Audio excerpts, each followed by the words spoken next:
acknowledge the land on which the University of Toronto operates. For thousands of years, it has been the traditional land of the Huron-Wendat, the Seneca, and the Mississaugas of the Credit. Today, this meeting place is still the home to many Indigenous people from across Turtle Island. We are grateful to have the opportunity to work on this land. Hello, everyone. My name is Meric Getler. I have the honor of serving as president of the University of Toronto, and I am very pleased to co-host this gathering with U of T's Munk School of Global Affairs and Public Policy and its director, Professor Peter Loewen. Thank you all for joining us. Let me extend special and profound thanks to President Volodymyr Zelenskyy, the President of Ukraine. President Zelenskyy, you and the people of Ukraine have earned the admiration of people across Canada and around the world for your leadership and your courage in this time of crisis. Universities across our country have responded to your call to action. Many of them, including the University of Toronto, are welcoming students and faculty from Ukraine. And because we are inclined to build bridges rather than walls, we have also forged strong partnerships with leading universities in Ukraine. We are deeply honored that you have taken time to speak with us today. And I'm personally honored to have this opportunity to see you again after welcoming you to the University of Toronto in July of 2019. I'd also like to extend special greetings to Her Excellency Yulia Kovalev, Ambassador of Ukraine to Canada, to the Honorable Chrystia Freeland, Canada's Deputy Prime Minister and Minister of Finance, to the many students who have joined us for this special event, including those from Ukraine and those of Ukrainian heritage, and other members of the U of T community, including several of our leading supporters who are here in the room with us. I also serve as chair of Universities Canada and past chair of the U15, and I am pleased that we are joined online by students and faculty members from many universities across the country. I'd like to invite those joining us via live stream to say hello.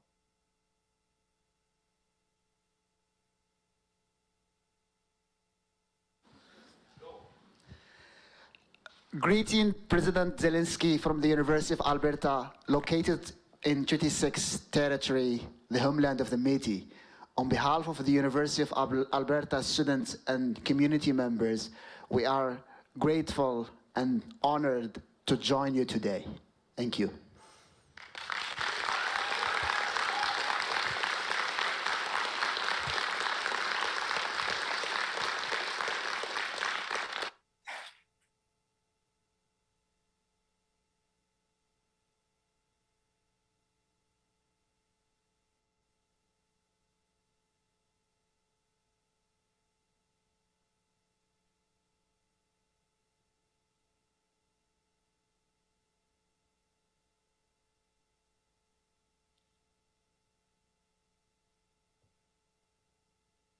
We'll continue. We will hope to be joined later in this event by all of the different institutions across the country, and they will have a chance to introduce themselves when they are asking questions. At this point, since our time is tight, I think we will move on, and I'm delighted to introduce the Honorable Chrystia Freeland. In addition to serving as Canada's Deputy Prime Minister and Minister of Finance, she is also a Member of Parliament for University Rosedale, the constituency in which this event is located at U of T. She's a great friend of this university and indeed of universities across Canada, and she has been a staunch supporter of Ukraine for many years, and especially during the current crisis. Please welcome Minister Freeland.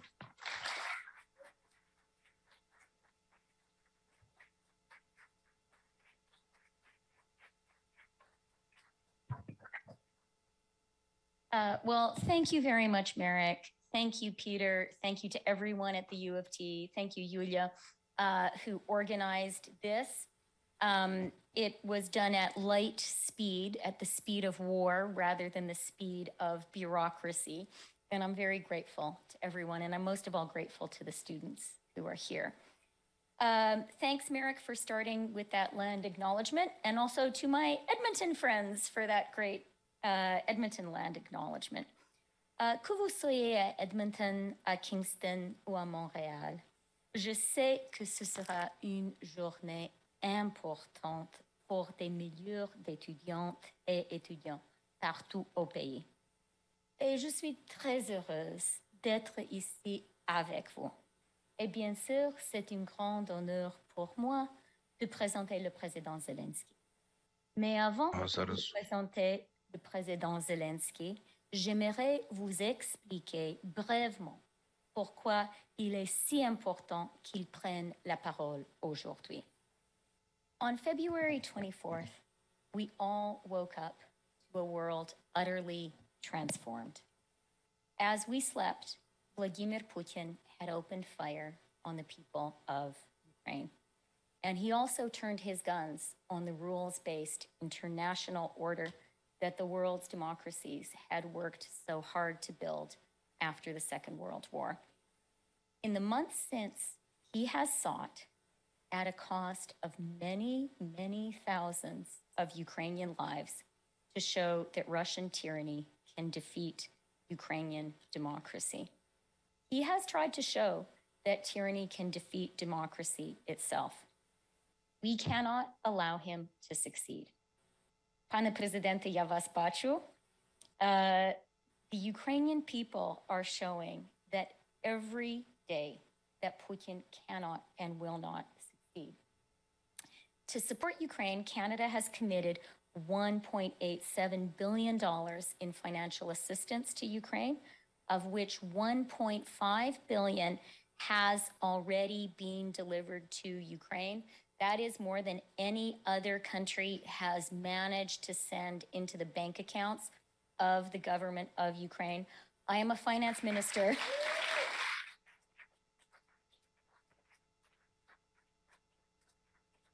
I'm a finance minister. I spoke to Serhiy Marchenko, Ukraine's finance minister, this morning. I talked to him a lot. I know he needs money to fight this war, and Canada is there.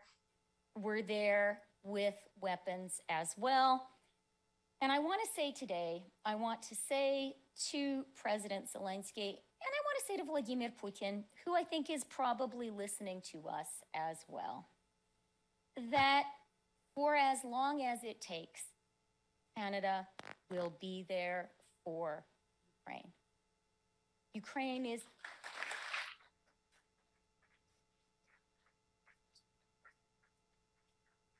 Ukraine, of course, is fighting for its own democracy, its own freedom, but we recognize that Ukraine is fighting for us too.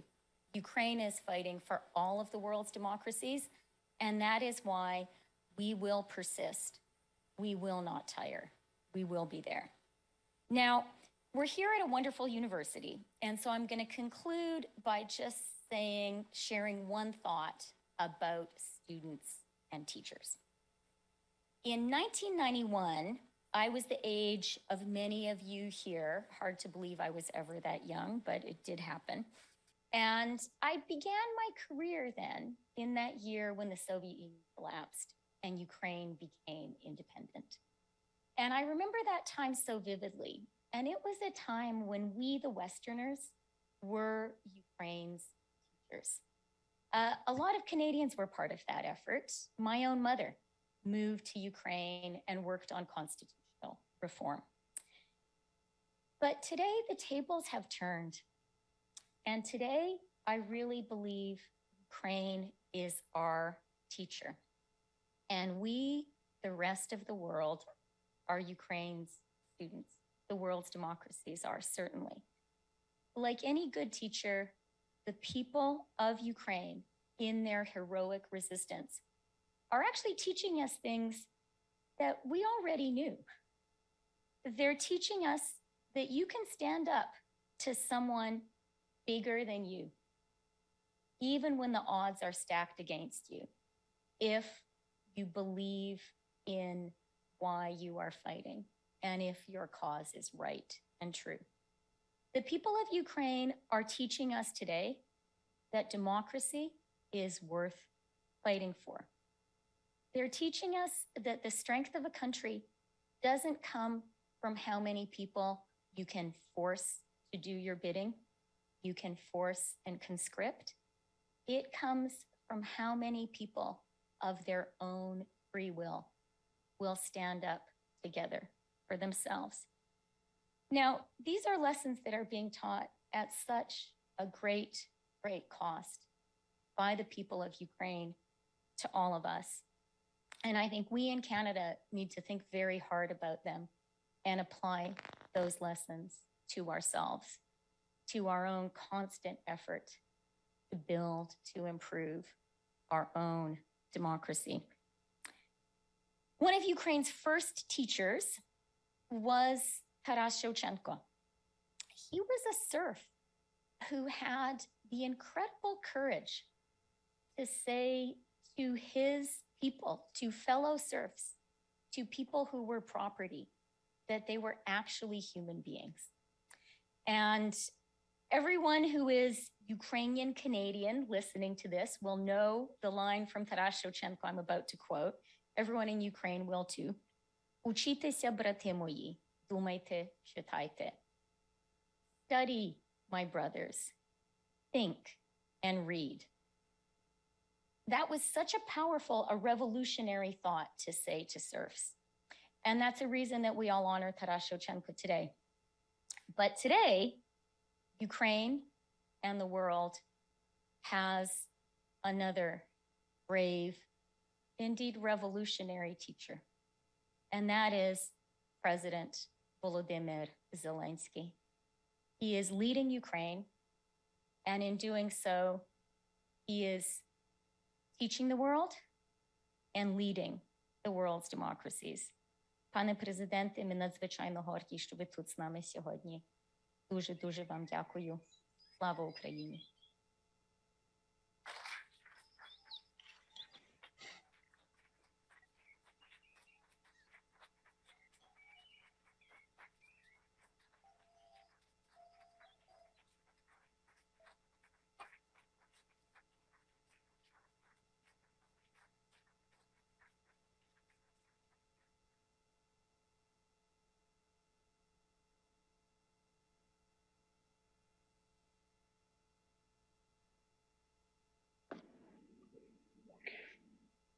Дуже дякую.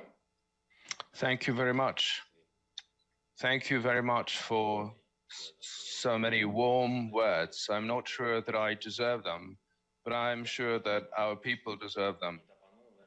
Thank you for this opportunity, ladies and gentlemen. We are prepared to surprise the world, and I said those words in Toronto. Today was already referred to during the conference dedicated to Ukrainian reforms 3 years ago. And who could have thought that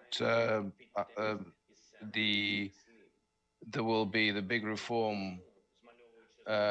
in a different sense? 3 years ago, when I was showing my vision, I was citing the team that you know very much, Toronto Raptors, NBA champions of 2019. This is when you win, when no one is expecting you to win.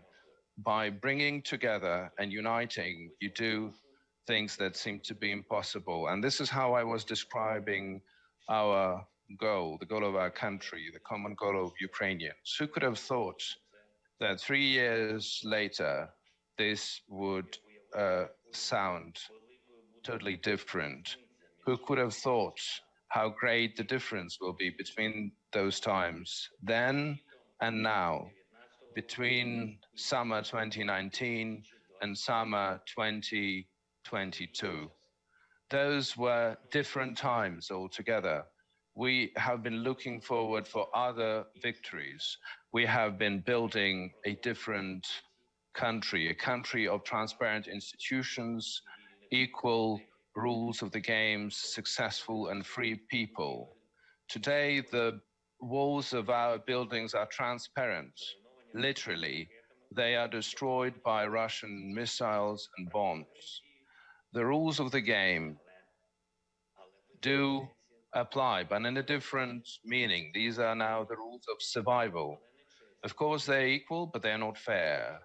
They are cruel, rigid, and straightforward. You shoot at the front line, you help in the rear area. When you hear the air raid alarm, you go to the shelter.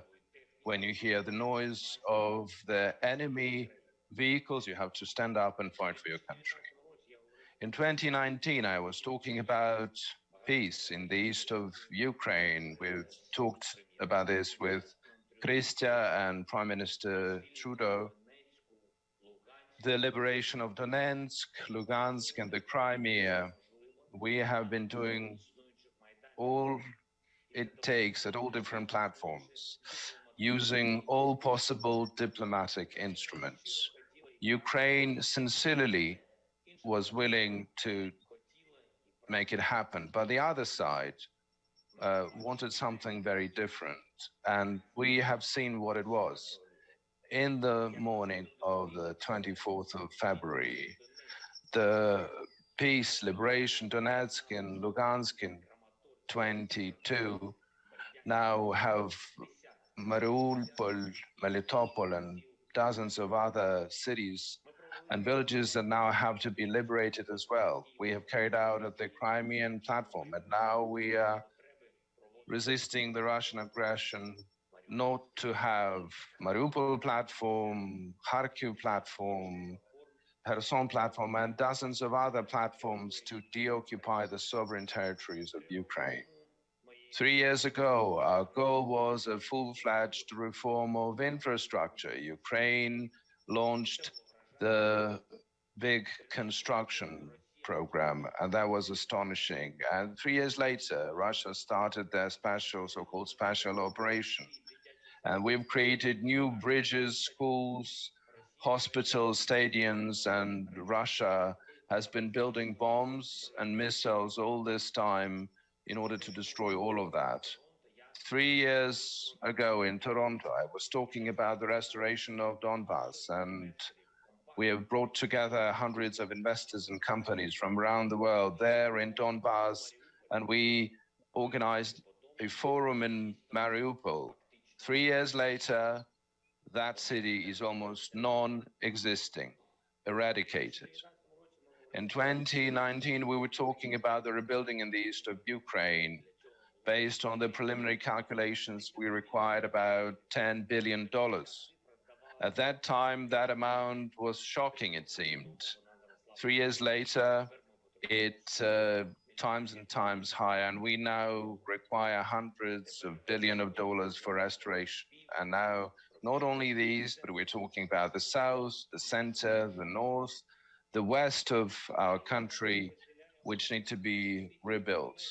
We are divided by 7,000 kilometers in the ocean. We have a full understanding. We are separated with Russia by common border, but there is an abyss in between us in actions, in words, and most importantly in values. In 2019, I was talking about my dream country, about a state where the highest value will be the human being. And in 2022, we are fighting against the aggressor whose highest value is weapon. My dream was a full-fledged digitalization of Ukraine, and we became the country in the smartphone, and the goal of Russia is a full-fledged occupation of Ukraine. We became the country in the boots, the country in planes, in tanks, shelters, in trenches. The way we work and live is now different, and not our vision, our values. The path that we are going to our goal is now different, but the goal is not different. The teachers of our universities sometimes are teaching from the trenches, from the front line. Our teachers are recording their lessons and the task for and home assignments for the school children during the air raids or in the metro, subway shelter. Sometimes they even marry in Zoom because there's no any any other way around. And 3 years ago, we were talking about the capable local government. And 3 years later, we're talking about powerful territorial defense. Those were different times. Our goals have not changed. The only difference is, in order to make it all happen now, we are fighting against the second strongest army of the world. We are fighting for our future, for our freedom, and for our land, just like 80 years ago during the Second World War. Today in Ukraine, we have a special day. We commemorate the heroic deed of former generations. This is a sad day of commemorating the victims of war that we celebrate on the 22nd of June. On this same day in 1941, Nazis starting bombarding Kyiv in 4 o'clock in the morning. Those were different times, a different occupation, a different war, but our spirits, our longing for freedom and fight have not changed since. And on the 24th of February, 2022, at 4 o'clock, on that same time when Russian missiles flew into Ukraine, we stood up to defend our country. Today, we are fighting for the future of our children and grandchildren, for the possibility and opportunity to build a new country. We already surprised the world. We've come together to do the impossible, and we shall prevail, although against all the odds, for the free and democratic future. And those will be different times. What kind of times and how this will look like, we will see together. We will go there together. And I think this is something that we will discuss here today as well. Thank you for this opportunity. Thank you for this meeting. And thank you, Canada, for your support. Slava Ukraini.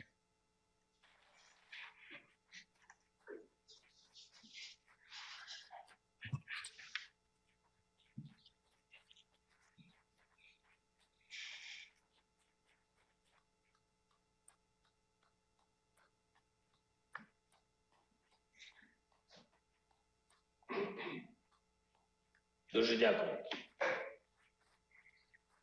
Thank you very much.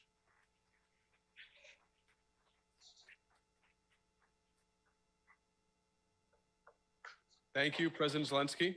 We're deeply honored you've taken time to speak with us and with university students gathered across Canada, both in this room and in classrooms across the country. Indeed, we're joined by students from the University of Alberta, the University of Calgary, in Halifax, Nova Scotia, Dalhousie University, University of Manitoba, Université de Montréal, University of Prince Edward Island, Queen's University, University of Saskatchewan, the Universities of Waterloo and Wilfrid Laurier University, and Western University. My name is Peter Loewen. I'm the director of the Munk School of Global Affairs and Public Policy. In addition to educating students, we're home to numerous research centers and programs, including the Petro Yatsik program for the study of Ukraine. And we prize our role as a convener of important global conversations. And there's no more important global conversation than those that you're having every day. President Zelenskyy, as you may know, the U of T is welcoming 100 students per term from the Kyiv-Mohyla University to our campus. And today I'm proud to announce that we're also partnering with the Kyiv School of Economics to bring up to 30 students to the Munk School beginning in September. These students will receive full tuition support from the University of Toronto and financial support for their living costs through MyTax, a Canadian nonprofit organization. We look forward to hosting these students as they prepare to become tomorrow's leaders in Ukraine. And now, without further ado, I want to turn to questions from our students, both here at U of T and from across the country. For our first question, we turn to Anna, a student here at the University of Toronto. Anna. Mr. President, my name is Anya Breitman. I'm an incoming student at the MA in European and Russian Affairs here at the Munk School. And I wanted to say that over the past 5 months, you have been compared to so many cultural icons, ranging from Sir Winston Churchill to Harry Potter. And I wanted to ask you,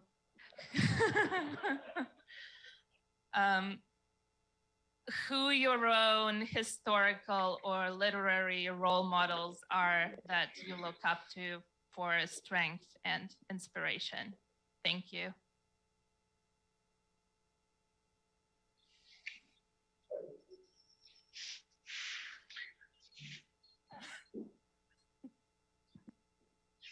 Дуже дякую за запитання. Thank you for this question.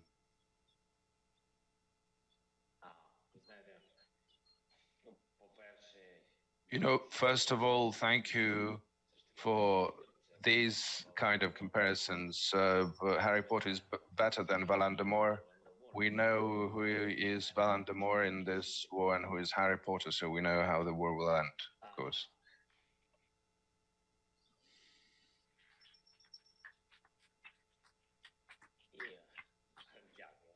Thank you.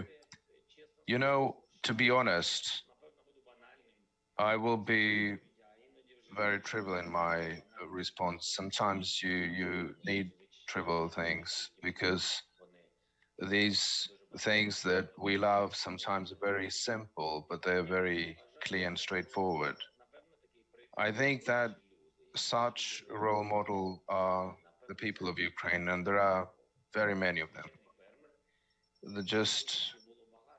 There were many cases of this. It's just will be my general response. An ordinary Ukrainian farmer who could take his tractor and close off the road to the Russian tanks during invasion. An ordinary woman in our village who went out and stopped the armored vehicles with her hands, bare hands. Our beautiful children who sat in their apartments when the enemy missiles hit their house, and unfortunately they rest in peace in our history and in our memory. These are Ukrainian people who have stayed in Ukraine and who have not given away our freedom, because we can talk about the values that we are protecting, and this is true, and the main value is our people. This is our treasure, and this is what I look up to.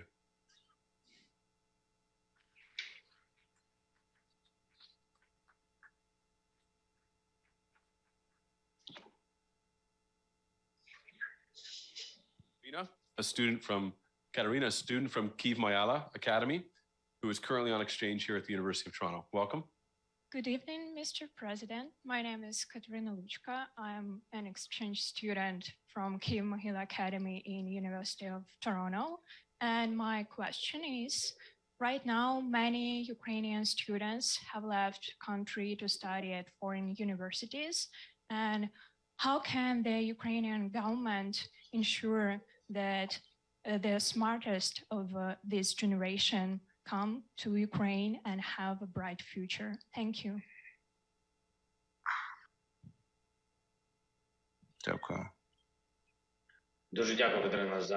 Thank you, Katerina, for your question. First of all, I would like to thank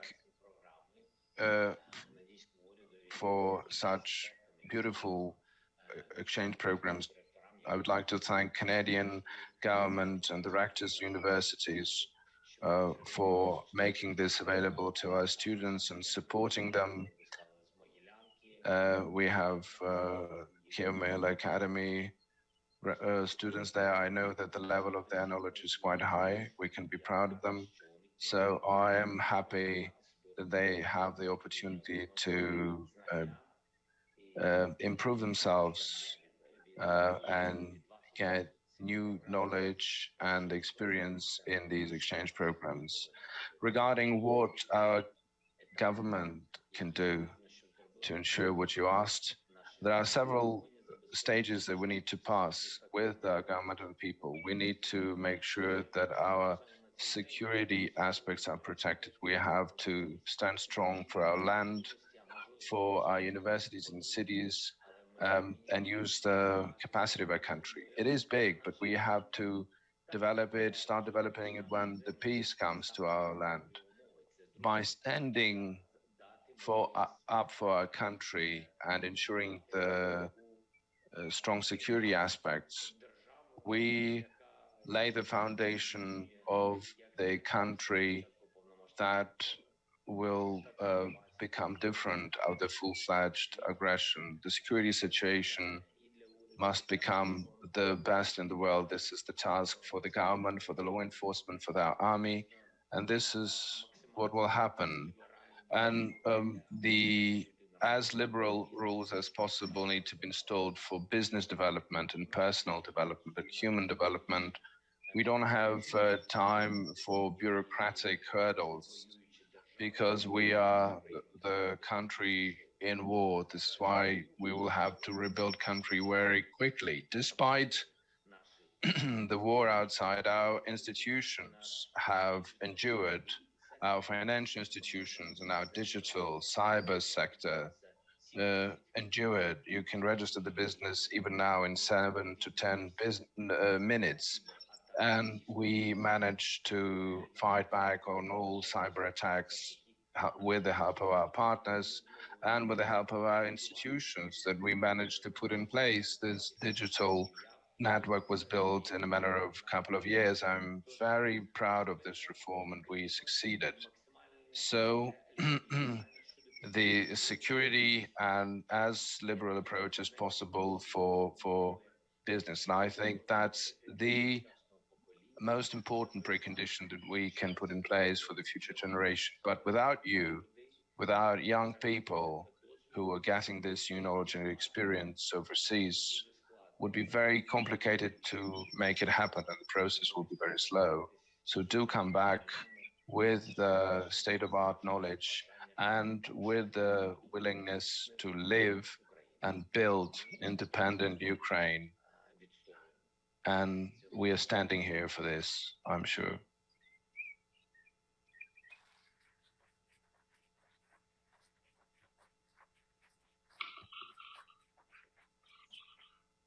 Thank you very much. Our next question is from a student, our friend Faith Megadami at the University of Calgary.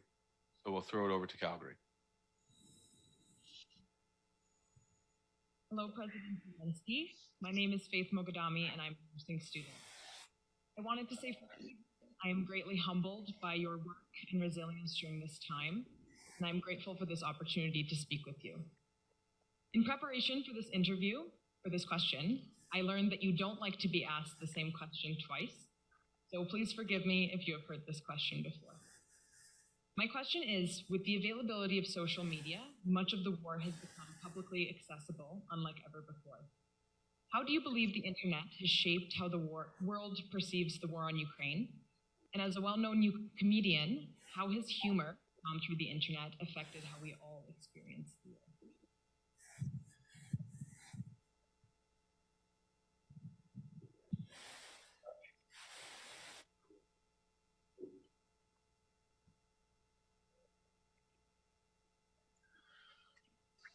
Дякую за запитання.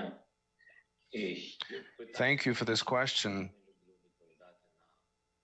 The question is not that I don't like to answer questions twice. I think I've heard these questions more than 2 times, but the thing is that I will try to answer in a different manner to the same question. Social media and internet in general is a space, and it means opportunities. We can cut distances between our countries and other countries, between the government and society. It gives an opportunity by using this instrument to share the truth. In our case, it's almost like weapon, showing the world what's going on in Ukraine. It means freedom. It means freedom of press, freedom of speech, and freedom of thought. Something that in Russia and other countries where internet resources are blocked, where there is no opportunity to talk freely in the internet, that is the challenge of the dictatorship. And because the people don't have a possibility to analyze and decide whether it's the truth and the lie. And in order to do this, you have to compare the facts and the arguments. For us, internet is a kind of weapon. because by means of it, we can show what's going on in Ukraine, who conquered us, how many victims and casualties we have, and what has the aggression of Russian Federation left behind. And this is a powerful instrument, and I don't want our partners to be offended. We do transfer very powerful pieces of weaponry to us, but I have to be honest, there's a big question, what matters more and what kind of weapon protects us more. So information, the word, sometimes can give a bigger blow than some types of weapon. And our task is for the shells and bullets in this weapon, just like internet shouldn't run out, just like real shells and bullets shouldn't run out on the front. And here, these bullets and shells, these are the people who share the same values, who can get this information and pass it over and share it. Yes, have a look, tell it to the friend, share it with your friends, just sharing what's going on, and that's extremely important. I think this is about protecting the freedom. In terms of humor, it's not really humorous times, and you don't feel like joking, but humor is a kind of medicine which always helps, because you cannot be with your thoughts in the war 24/7. Sometimes you have to make a break for a couple of minutes in order to analyze and take stock, to be an adequate person. Read something humorous. There are memes in the internet. There are good memes about different leaders, different political leaders, and I think it's great. It's a good criticism, a good satire that allows people to relax a little bit, and that really helps. I know it helps not only me. I know our soldiers in the trenches also need this breath of fresh air in between the shellings. You can't protect the lives of people by losing the sense of life. So there was a very interesting remark about Harry Potter, also humorous, so thank you for that as well.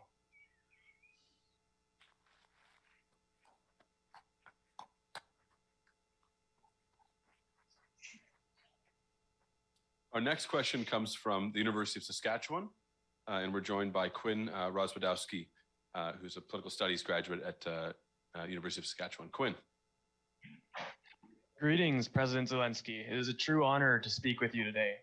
My name is Quinn Rozwadowski, and I am a student at the University of Saskatchewan, located here on Treaty 6 territory and the homeland of the Métis. So as a young person here in Saskatoon, Saskatchewan, I'm greatly concerned by the increasing self-centered nationalism and flagging commitment to promoting democracy around the world that I see here in North America. How do we fix this problem and convince our neighbors that the ideal of democracy is worth fighting and sacrificing for, even on the other side of the planet? Thank you.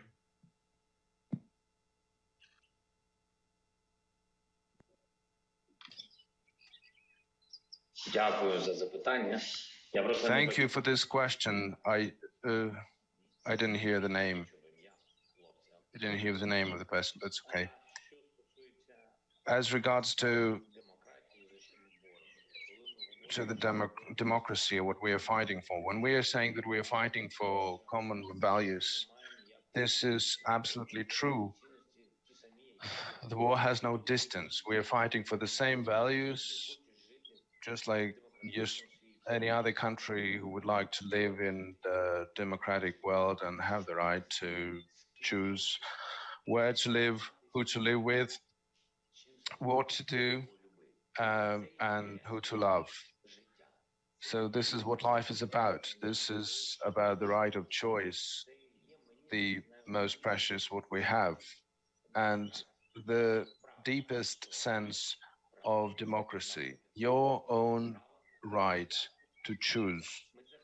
the right for your own life, and we are protecting this. As I said, in the contemporary world, the war has no distance. When we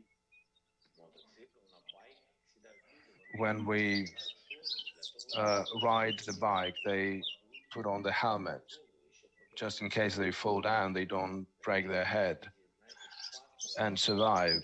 But sometimes you need to, so we are smart people, we don't need to fall down first and then take the helmet. There are certain preventive things that need to happen. The same is true about war. What Ukraine is protecting should mean to everyone that it can come to any soil. I don't wish this to happen in Canada, but that is a possibility. If you allow the president of the Russian Federation here to occupy our houses, come in, rape and kill people, if you allow all of that, there are other people in the world, like-minded leaders, like-minded people, and they will see that if it works here, it could potentially work in a different part of the globe, in any continent. Therefore, no one should be allowed to do that. So we need to move on in a preventive manner, make certain specific steps, and slap on the hands if the people are even deliberating or thinking about this. And it has to be very rigid. We have to do it in a united manner, no exceptions, and or no special treatment for such countries. All the world should respond to the aggressor in the same manner, the same way as if this war was waged in your own country. Then the result will come.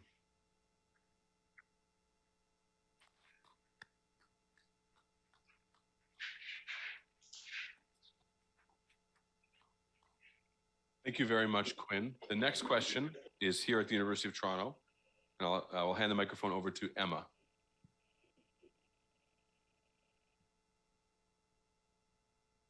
Hello, Mr. President. My name is Emma Patterson, and I'm a Master of Arts student here at U of T studying European and Russian affairs. I myself and others here are interested to know, since the war began in February, martial law has been instilled in Ukraine, and we're curious how you and the government have managed to balance democratic freedoms and the safety of Ukrainians and security of the nation during this time. And also how joining the EU and your EU application for membership has affected the government's decision-making in these actions.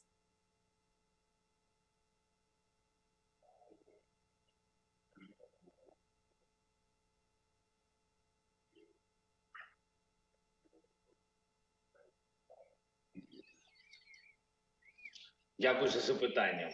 Thank you for your question. You know, unfortunately, I have to acknowledge that we have not had a martial law before this, never. Therefore, we had to respond very quickly, sometimes very rigidly, because when you are protecting democracy, there may not be questions in having only democratic means, tools to do so, because the democracy is the right for the dialogue, to the right for a choice, but when the war is going on, there is no time for dialogue or discussions. Unfortunately, there is no time for this because you're counting not seconds or minutes, but human lives, the number of survived and the number of dead.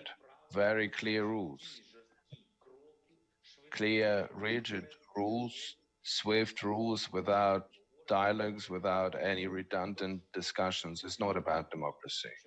So I have to state that in order to protect the democracy and freedom in the country, sometimes you have to go fast and non-democratic. But when this ends, when the war ends, I think this will bear good fruit. In terms of entry into the European Union and the candidate status for our country and the society. I do believe that tomorrow, day after tomorrow, these are two decisive days, Ukraine will get the candidate status for the European Union. We have been going to this point of time for very many years, several revolutions, the war. And that's a very crucial moment for us. Some people in my team are saying that this is like going into the light from the darkness. This would mean turning another important page of our country and a very positive change. And I do believe that all of these 27 European countries will support our candidate status.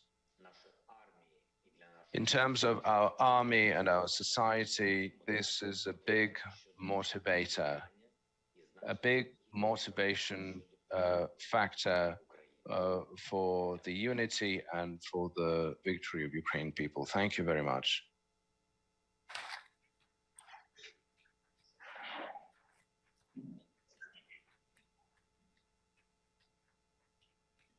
And next we turn to l'Université de Montréal, Vincent, en français et puis en anglais.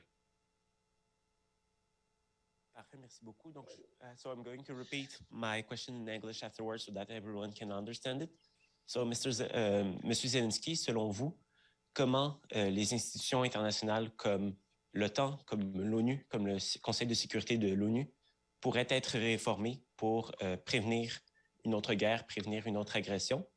So how can you reform this in order to prevent all other wars from happening? So thank you very much for this. Okay, no, please. Sorry. It's all over. Well, I was going to repeat it in English, but so how, in your opinion, could international institutions such as the UN or UN's Security Council or NATO be reformed to prevent other international crises such as this one, other wars, other aggressions from one country to its neighbors? Thank you.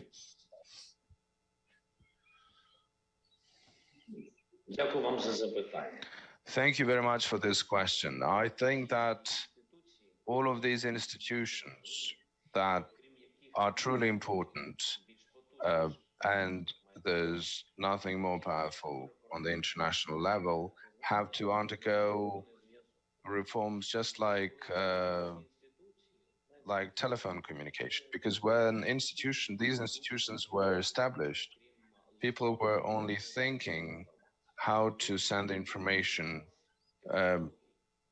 because there were only paper letters available. But then technologies changed, the way people connected changed, then internet appeared. Everything is going faster, technologically faster. This is a technologically new century, and it feels like a different planet. But these institutions, it seemed like people have changed, but rules haven't changed. So what I think they should do is they have to be changing together with the world. As the world changes, they have to change as well.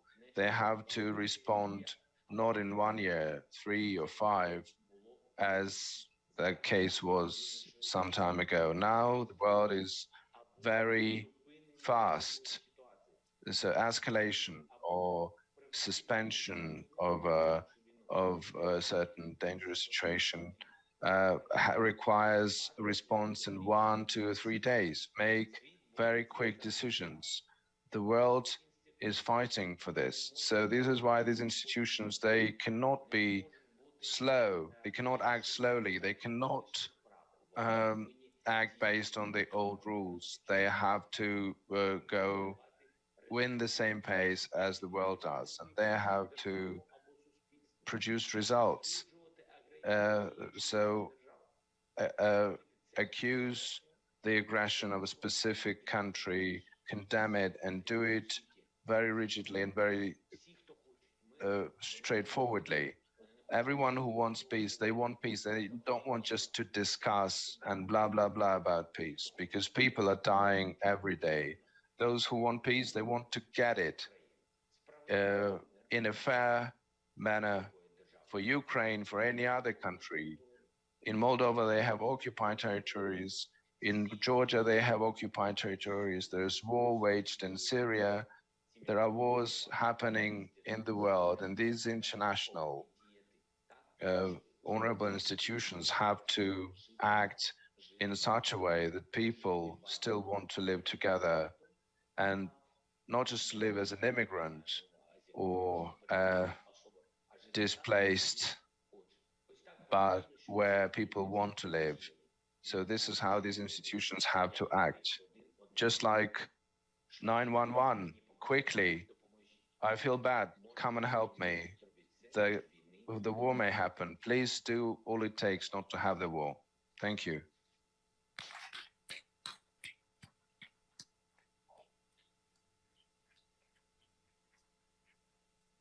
Thank you, Mr. President. We now go to River, who is based at the University of Alberta.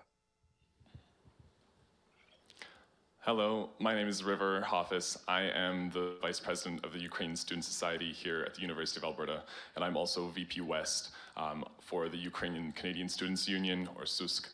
I'd like to thank you very much for giving me the honor of asking you a question today.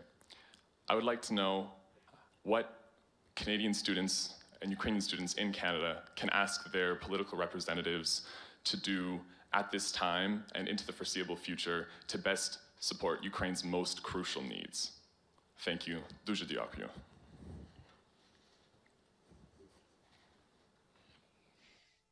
Дуже дякую вам за запитання. Thank you for this question. And thank you for your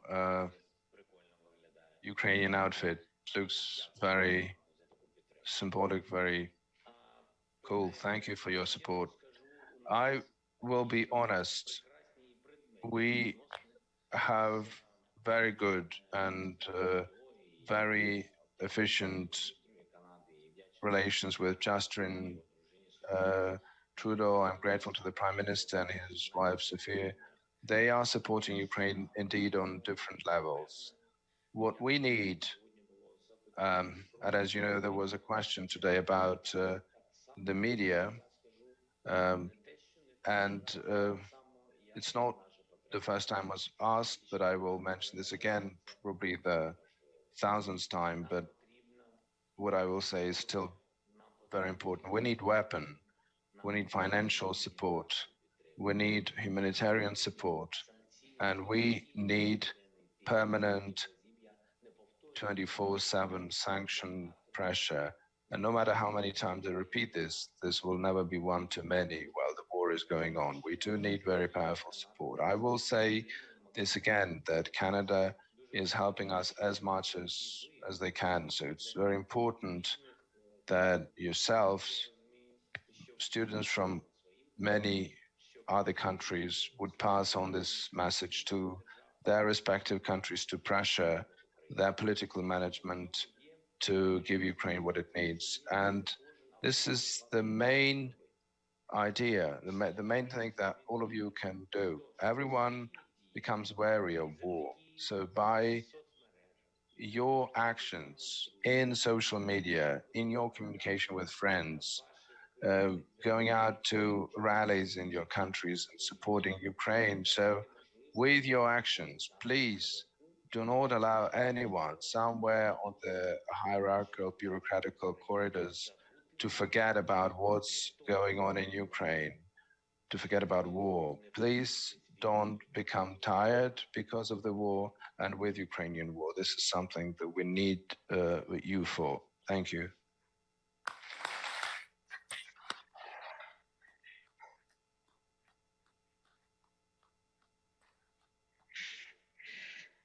For our final question, we turn to Adam at the University of Prince Edward Island. Hello, President Zelenskyy. Thank you for being here, and thank you for the inspiration you provide us each day. Not very long ago, you were an actor. I'm wondering what it was that made you want to switch career paths to ultimately lead your country, and what made you confident that it was possible.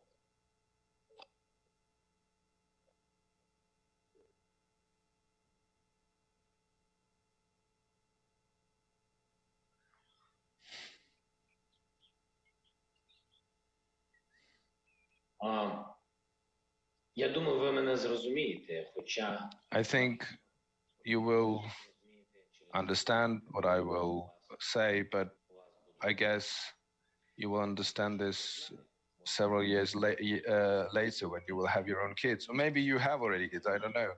But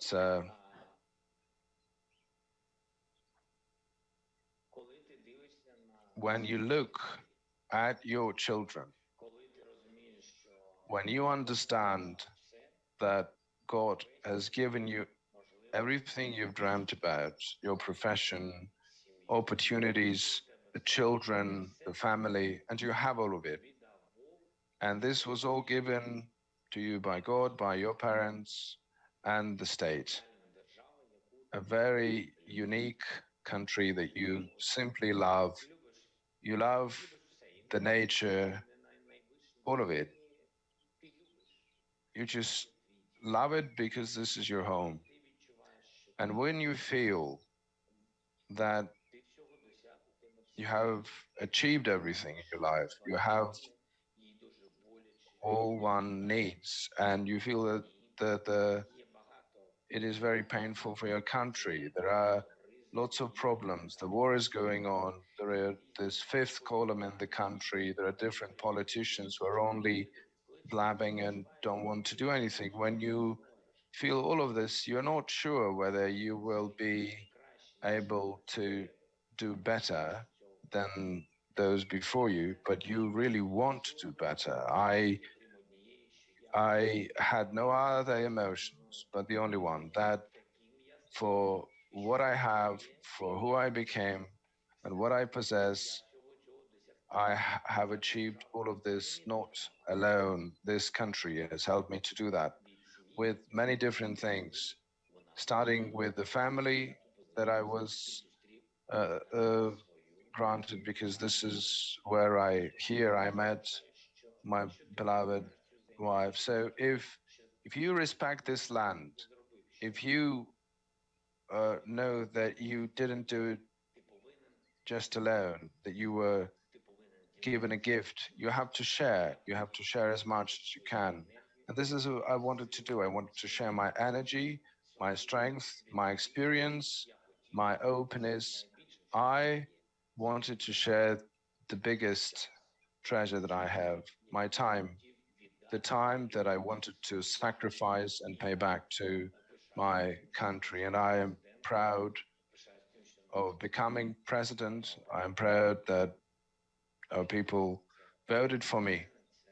And for me, that is a big event in my life. Ukrainian people have entrusted me with this, and I'm proud to be the president of Ukraine. That's all I can say. Thank you.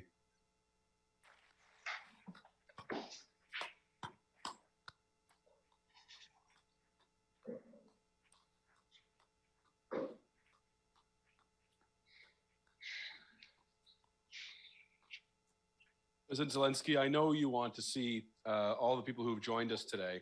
In addition to the thousands who are watching online, we are joined by people from across the country. And I'm just going to take a chance to do what we had a glitch with at the beginning and just go through our visitors and invite them to give you a round of applause online. So to the University of Alberta.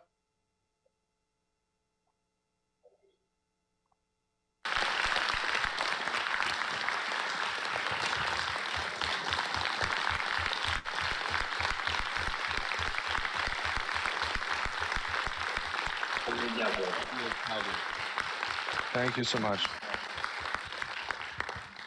The University of Calgary. Thank you, University of Calgary.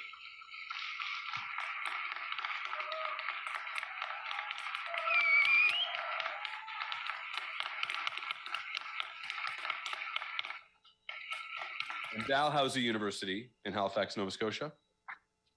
Thank you, President Zelenskyy. A warm welcome from Dalhousie University in Halifax, Nova Scotia.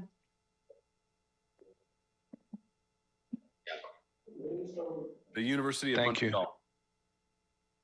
Bonjour, Monsieur Zelenskyy. Nous sommes à l'Université de Montréal, en direct de Montréal au Québec. Merci de nous avoir parlé aujourd'hui. C'est un honneur.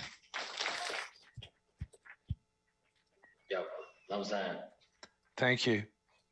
Same to you. University of Prince Edward Island.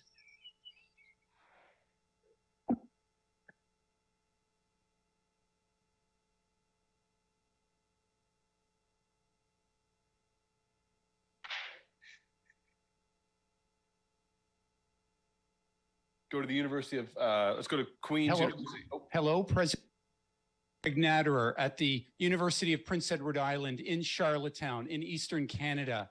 And on behalf of our entire university community, we stand behind you and all Ukrainians in your courageous fight for freedom and democracy.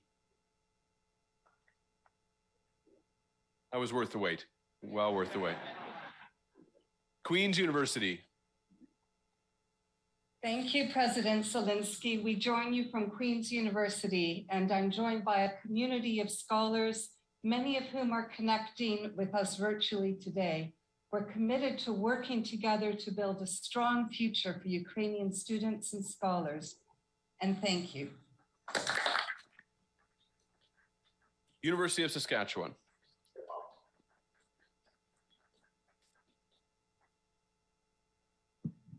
Greetings, President Zelenskyy. Dobry den. My name's Irene. I'm honored to be here on behalf of the University of Saskatchewan. Our university is in Western Canada in the province of Saskatchewan, which is a very large number of students and members of the Ukrainian community here. We thank you for sharing the dreams of Ukraine and your actions and words and values. We've heard how we all can take action, small and large, today, tomorrow, for peace and freedom. We join together to say thank you. We are honored to be with you. Thank you very much. The Universities of Waterloo and Wilfrid Laurier.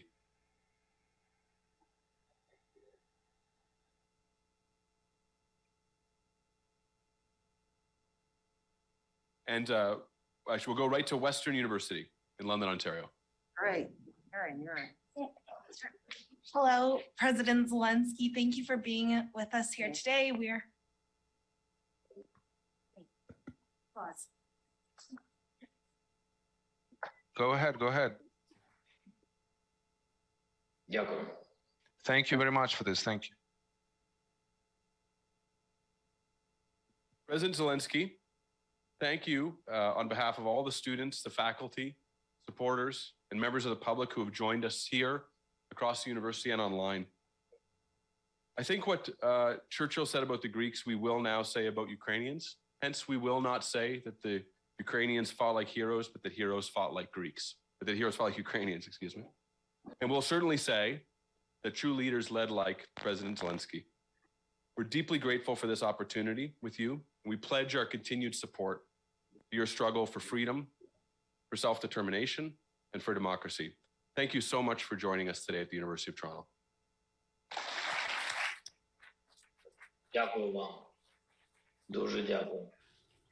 Thank you very much. Thank you. This is a big honor for all Ukrainians. Thank you.